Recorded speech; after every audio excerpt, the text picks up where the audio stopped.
It's going to be fun to see what we're going to get up to with what shenanigans and contradictions the globe has to offer for us.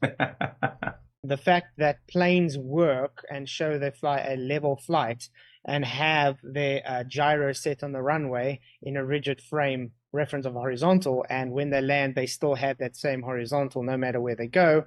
It shows the point that they have never ever flown over a curve or had to account for any movement of the ground beneath them. Gyroscopic instruments. The gyroscopic instruments include the attitude indicator, the heading indicator, and the turn coordinator. All right. This really isn't, this isn't a subject of debate. This is a subject of education. Be driven by air suction or electricity. These instruments provide the pilot with such things as their pitch, bank, yaw, and heading. Awesome. Yeah, so thanks, Bob. You heard what I had to say in the first minute. Would you be able to, let's maybe first address the curvature part. Why aren't we able to observe anything that situates us flying over geometric spheroid? Why on earth don't you think that curvature is taken into account? How do we navigate over the Earth?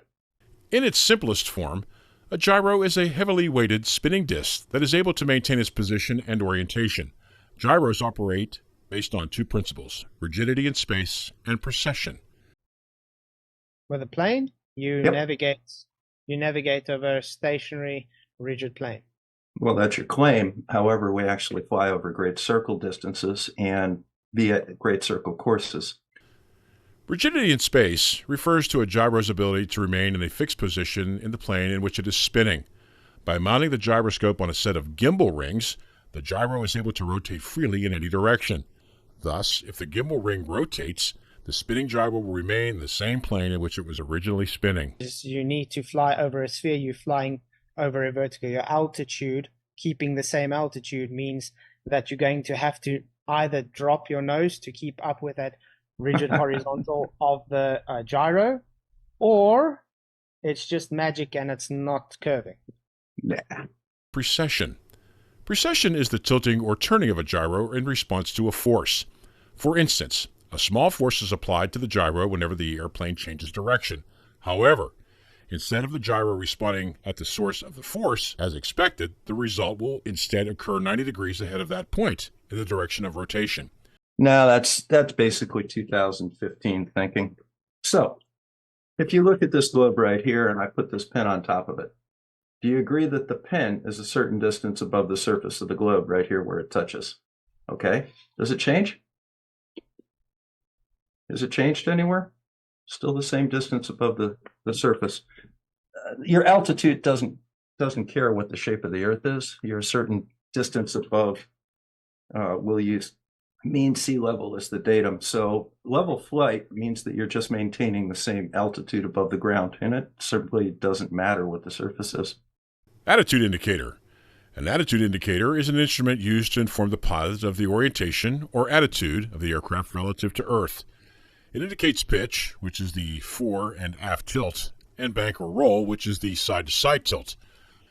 Through the use of an artificial horizon and miniature airplane, the instrument depicts the position of the airplane in relation to the true horizon. Your altitude doesn't care what the shape of the Earth is. You're a certain distance above. We'll use mean sea level as the datum. So level flight means that you're just maintaining the same altitude above the ground, and it simply doesn't matter what the surface is. Attitude indicator.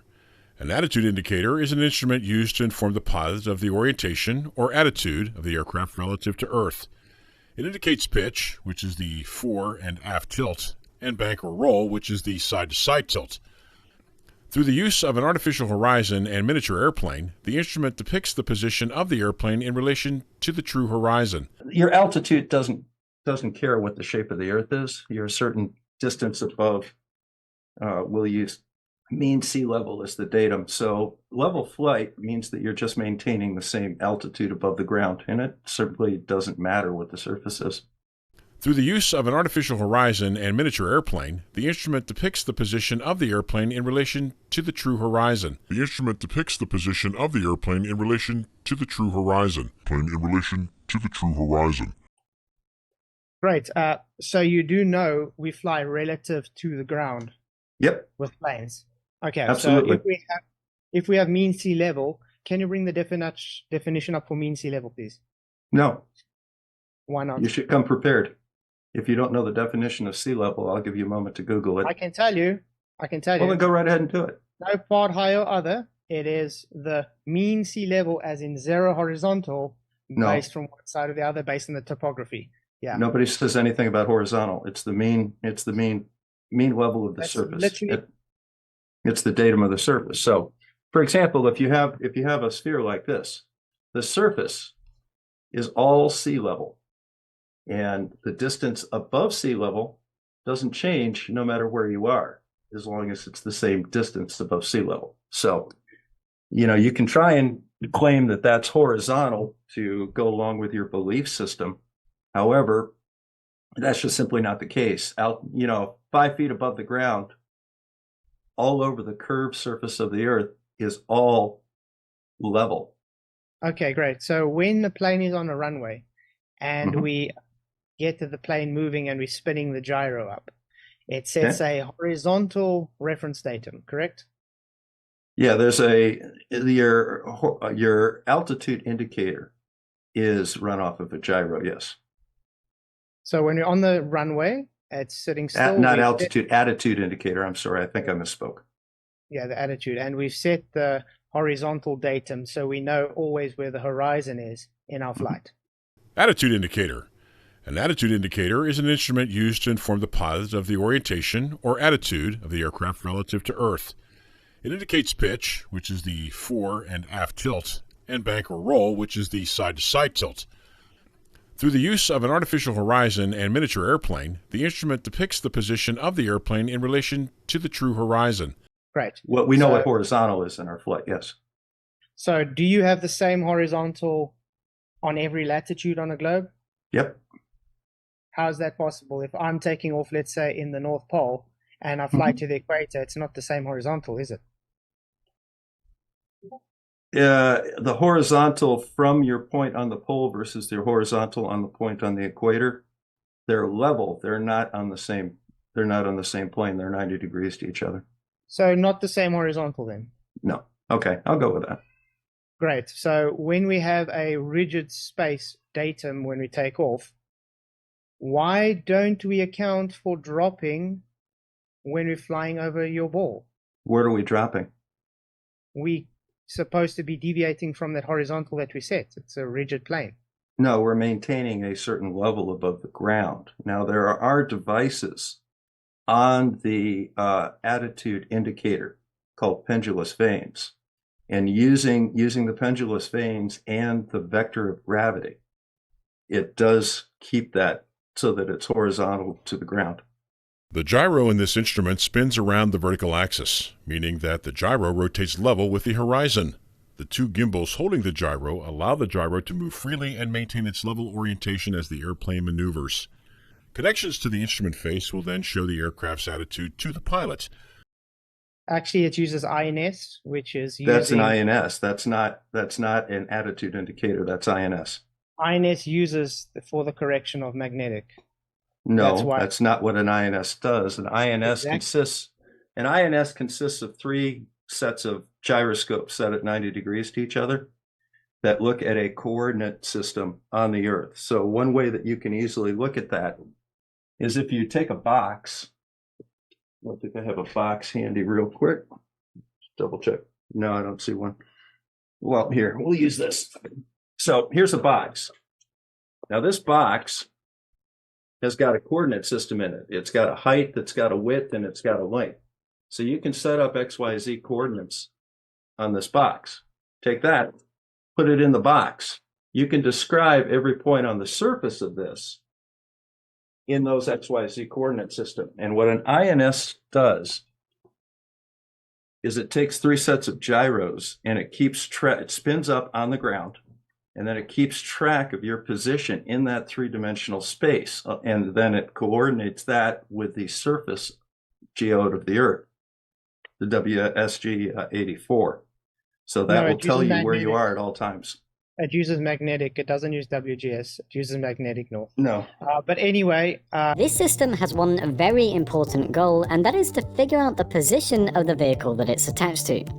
By calculating the vehicle's location, inertial navigation systems can not only be used to guide aircraft along a route, but also missiles towards a target. Serious thing about these contraptions is that they work independently from the outside world, meaning that they do not rely on things like satellites or radio signals.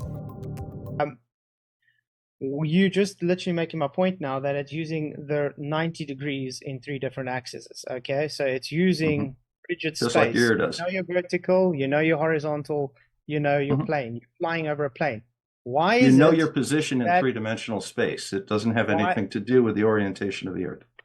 why is it that when you're flying, there is no deviation of this rigid plane? What rigid plane? The horizontal set on the runway. No, you're talking about two different things. All right. I was talking about an attitude indicator. You're now talking about an INS versus an IRS. The Now- INS is doing the correction based on No, The an INS is That's an simply INS. determining its position in three-dimensional space. The main instrument sailors used was a magnetic compass, but a compass alone does not tell you what your location is. This is a genuinely tough problem to solve, and one of the ways that sailors navigated the vast oceans at the time was through a method called dead reckoning. And it doesn't really care what the position of the ground is. It just tells you that I'm at this XYZ coordinate. And then the navigation system that is hooked into the INS tells you where that is in reference to the geode. So imagine you're a Dutch sailor out at sea trying to find a new route across the Atlantic Ocean. As your ship leaves Amsterdam, you locate yourself on the map by simply looking for, well, Amsterdam. Thereafter, you decide to embark on your long and treacherous journey by heading west and following your compass to the Americas. Since we know where both North and Amsterdam are on our map, we can draw a line heading west from our initial point of departure. Okay, so are you going to actually attempt to answer what I asked about? I did answer what you talked about. Why is it? No, I'm asking very specific. If Mhm. you're taking off, you've got your horizontal set. Okay, let's say we're flying from the North Pole. We've got the horizontal set. That's fine. Why is it, no matter where you're flying, that horizontal does never change? You're never dipping your nose down to keep up with the curve because the horizontal. Why would you always dip your nose horizontal. down? By the time you get to the equator, you would be either being flying vertical or you'd be in space. Well, that's just basically a total misunderstanding of how aircraft fly. You can imagine that over time we're probably going to be further and further away from Amsterdam depending on how fast our ship is sailing. So if we know something about the velocity of our ship and the amount of time that has passed since we initially left the harbour, then we can calculate where we are on this line by simply multiplying time and speed. Aircraft fly over the surface of the Earth. They don't care what the shape of the Earth is. They just maintain a set altitude when you're flying straight and level. Straight and level means you're maintaining the same altitude above in this case means sea level, and you're not deviating to the left or the right. That's a curved path. There's no curved path, it's horizontals. How do you have a curved path? No, it's a curved path. No, If you it's fly over the horizontal. surface of the Earth, so for example, again, here's your Earth. Here's your set distance above the Earth. As you go around the Earth, you notice that the distance to the top of that pin, the outside of the pin doesn't change. It's just maintaining a set level above the ground. It doesn't really care what the ground looks like. The type of system that you can see on screen right now is one example of a moving platform INS. The center platform is supported by 3 gimbals, which allows it to rotate in all 3 directions. The outer one does roll, the middle one does pitch, and the inner circle does yaw.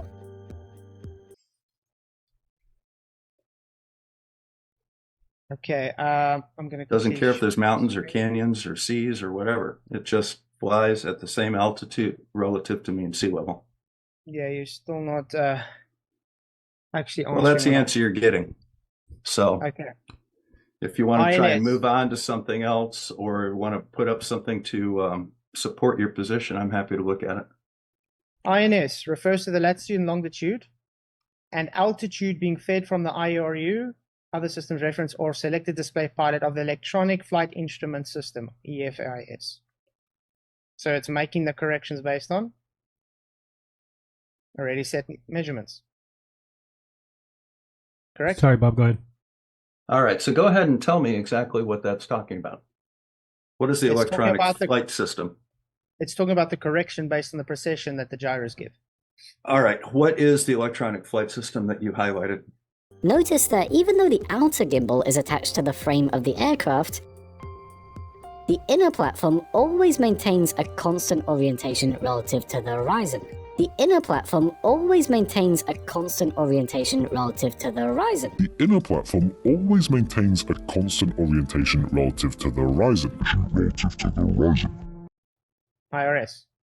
No, read it. Click on it and read it. I've already gone out of it, but it doesn't matter. The point is you're trying to... Well, yeah, obfuscate it does the matter point. because I'm asking you You're going about off it. the Show me. point. You're going again off the point. You set your horizontal datum. It's a rigid plane. It never your claim. changes. It stays with that. No, it's not my claim. It stays that rigid plane. It's always staying that rigid plane. Can you show me once in any flight path where that rigid plane has changed, please? Same way a sailor has a compass and a rope with knots, the INS also has 5 main instruments, consisting of 3 accelerometers and 2 gyroscopes, which you can see here. The 3 accelerometers are basically doing the same thing as a sailor who is measuring the speed of a ship with a rope. Except this time, we're not measuring speed, but we're measuring how the speed changes over time. Okay, there are 3 axes of the gyros compass, or the INS gyroscopes. They're set at 90 degrees to each other, just like your vestibular apparatus in your ear. All that does is maintain a situational awareness of what your position in space is, and then the computer takes that and converts it to your position over the ground. These navigation systems are called inertial. It's because inertia is what allows us to sense movement even when we cannot see what's going on outside of our bodies. And that's exactly what's going on with our 3 accelerometers, which are continuously providing new data to update our location, the same way a sailor keeps track of his position and route. So I don't see what the problem in understanding what that is. All the INS does is give you your 3 coordinates. Which is correcting for the precession. Okay, but again, I'm asking you. What is precession? A rigid. What do you know refer what- to by precession? Can we finish one argument at a time? Can you please Well, you explain? brought up precession. Tell me what Please, you're referring You to. are with that. overstating from the point, Bob. The point still is the gyro sets a rigid plane, okay? It sets 3 the of them. horizon line. So when you're on the runway, it sets that horizon line. That horizon line stays the same right through your flight, no matter where you go.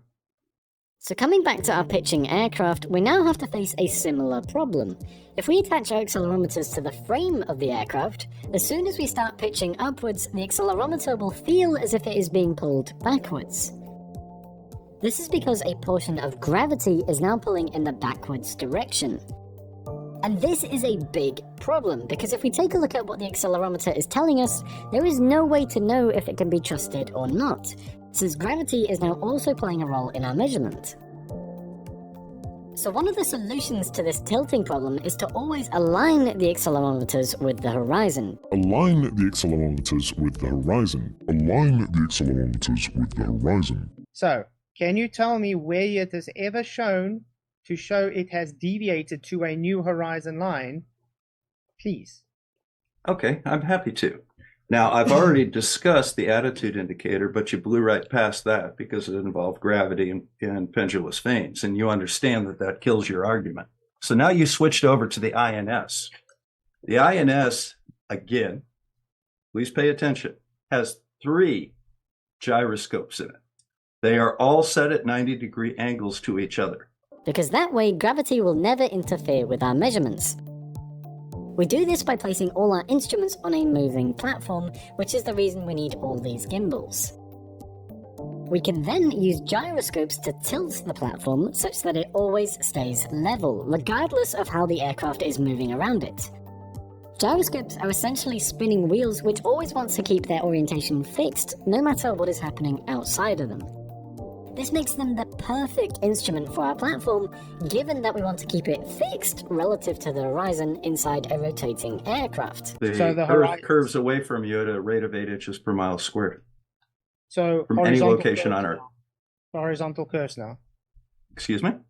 So you're saying horizontal curves? Level curves. Horizontal. Horizontal is 90 degrees to your vertical at any given point. As you change your position, horizontal correspondingly changes because your vertical changes. Okay. Oh, This is goody, on another diagram from Flatsoid. I love these. Yeah, it's on screen, correct? Yep. Hold on. Not yet. Okay, cool. This is going to be the horizontal reference set by the plane when we're taking off on the one Yep. side of the. Okay. Okay. We got the plane going that way. So that's a horizontal. We got the vertical going this way. Okay. It's set that rigid plane. You would agree rigid plane means it stays always in that reference. That's if you don't have that reference staying rigid, you won't know your orientation. Are we talking about an INS or an attitude indicator? Just gyro. We're just making No, a no. simple spot. No. This is the gyro. One stay gyro on or the right three? way. This is all three.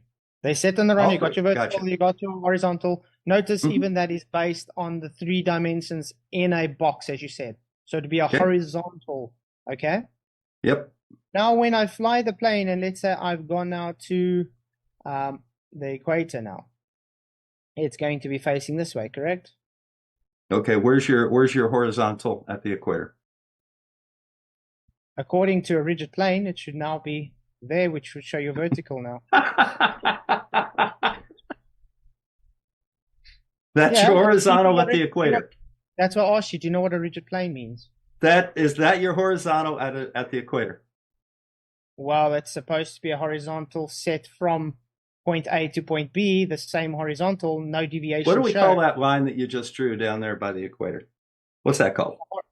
In reference to the No, point in A, reference to that horizontal. point on the Earth. So it would now be vertical, correct? Very good. Very good. Right. So that would mean if I had to keep it in reference with the flight, let me put the plane how it would show then, according to not dipping down. So you think that if I start at the North Pole and I fly to the equator, I'll be flying straight up. That's the way you look at this, huh? If you follow what we observe, there's no. So you don't physically have a curve now. Although gyroscopes are great at correcting for the rotation of the aircraft, they're actually too good.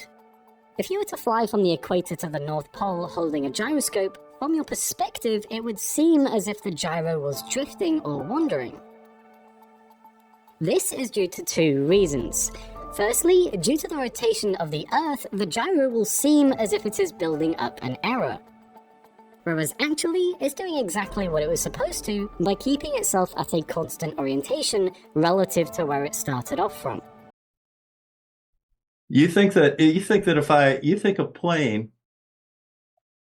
do you honestly think, Flatsoid, that an airplane flies around the Earth like this? It has an angle of attack of about 2 to 3 degrees. Do you think that it flies around the Earth like this?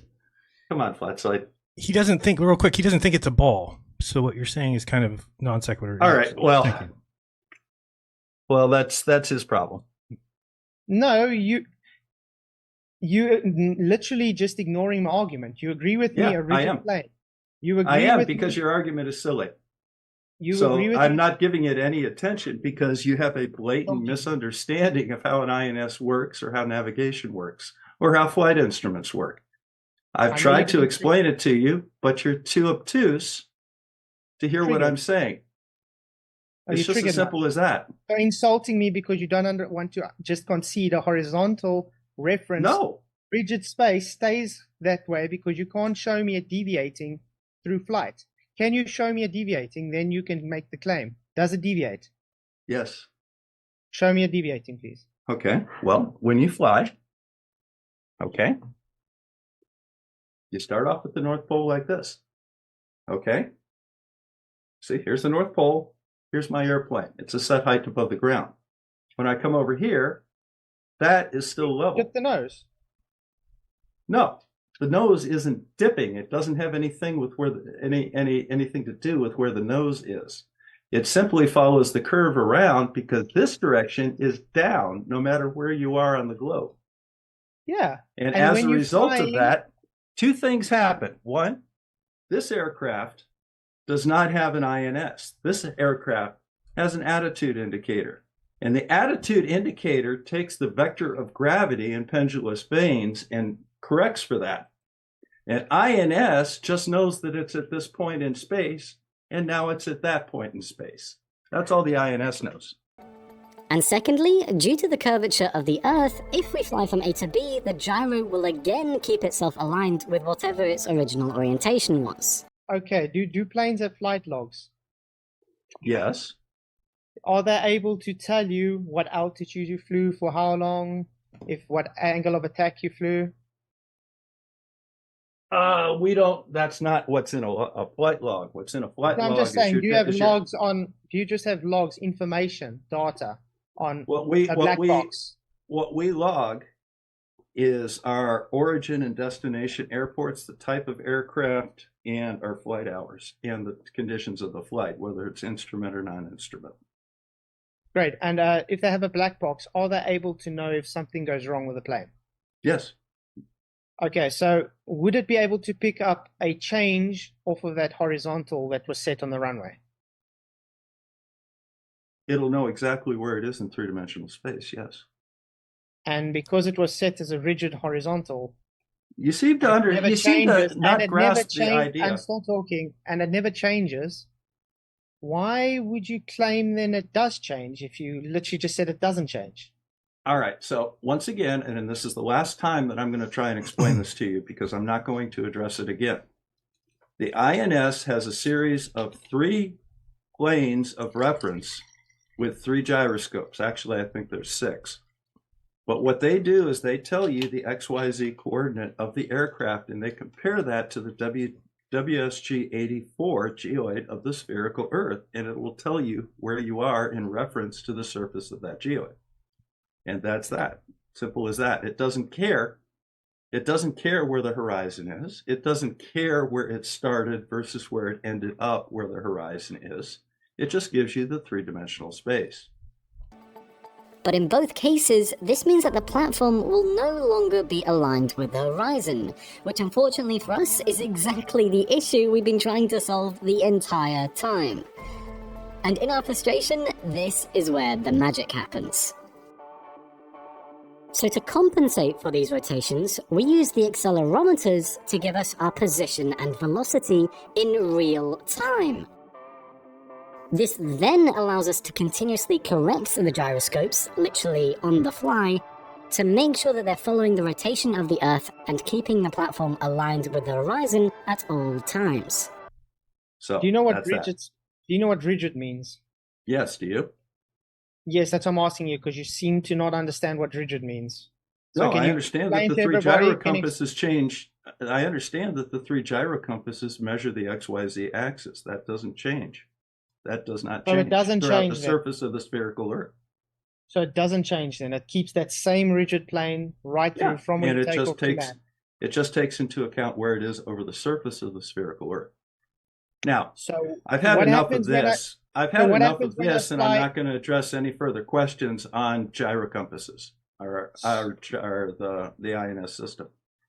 So okay, move so on to your next one. I'll take that as you running away then. Great, we can move on to No, I'm Coriolis. just not. I've already explained it to you enough times that I don't feel the need to do it anymore. Yeah, it's called running. The heading indicator senses the airplane's movement and displays heading based on a 360-degree azimuth in 5-degree increments. The tick marks are labeled every 30 degrees, with the final 0 omitted. For example, the number 6 indicates a heading of 60 degrees. 21 indicates a heading of 210 degrees. The heading indicator does not have any built-in heading sensing ability, so at the start of every flight, after the engine is running, the pilot must realign the instrument to correct heading, referencing the aircraft's magnetic compass.